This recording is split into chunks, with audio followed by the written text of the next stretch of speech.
so much hello. for joining us with new music. Aye, that's right. New album. Indeed. Love is the call, so tell me all about it.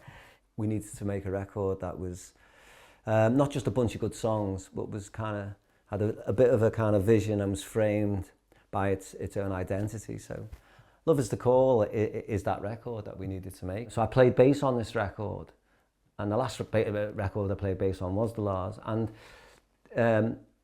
and also like it's very much a cast record.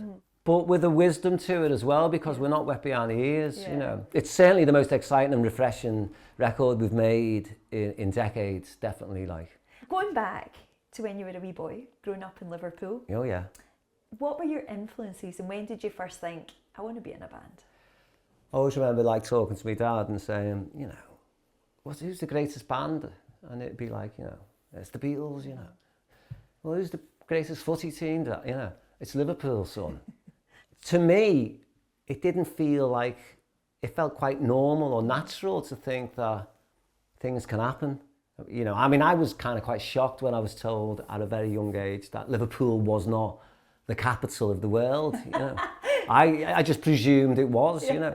And your dad, Oh, my arm, you man, said, yes, was God a bit bless of him. a He was a rocker. rocker, yeah. Yeah. So he was very thrilled to see me join a band. Yeah. We're in the early days of the La's, and you know, I can always remember we were playing the Irish Centre in Liverpool, and we're on stage playing, and I can just see this fella, you know, some crazy dude, like start jiving over, and he literally, you know, jiving, and I was like, who's this fella, you know,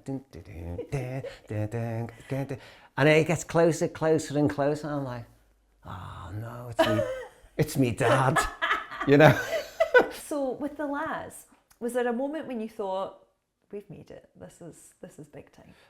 No, I never thought in big time, but what I knew was that the La's were by far the best band knocking around. Like, but I knew that from the minute I met Lee.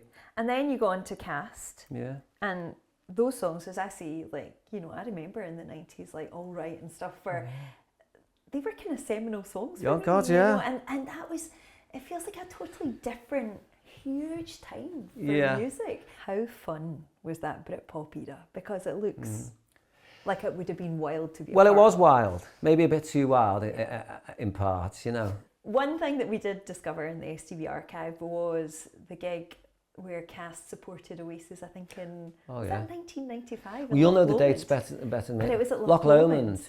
I can remember going over on a boat, you know, and I can remember the people, and I can remember, it's all just like, it's a bit like, you know, if you can remember the 60s, you weren't there.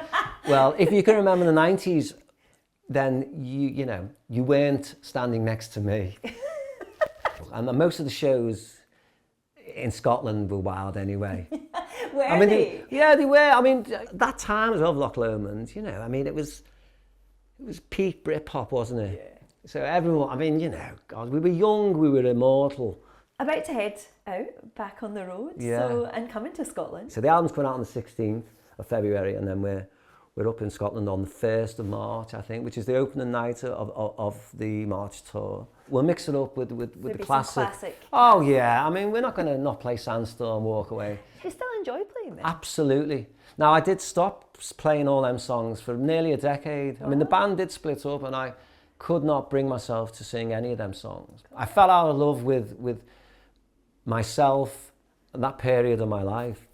And then when I finally made my peace with it, came back, they just feel as fresh as, I'd say, the day I wrote them.